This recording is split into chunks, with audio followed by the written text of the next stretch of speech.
This is how you're going to connect custom domain to Base44 app. So first, you're going to head over to the app of your choice where you want to add your custom domain. And then from here, you're just going to select dashboard from the tab right here at the top.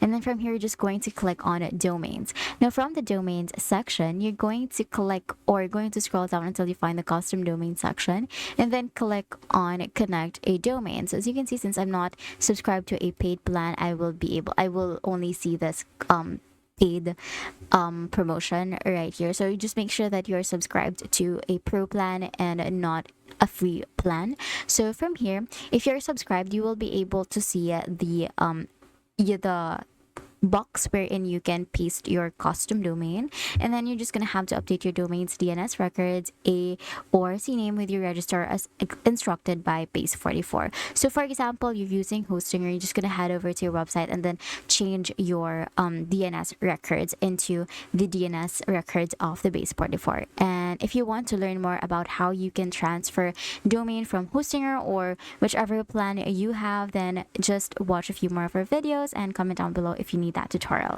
If this video helped you, please don't forget to like the video and subscribe to the channel for more videos like this.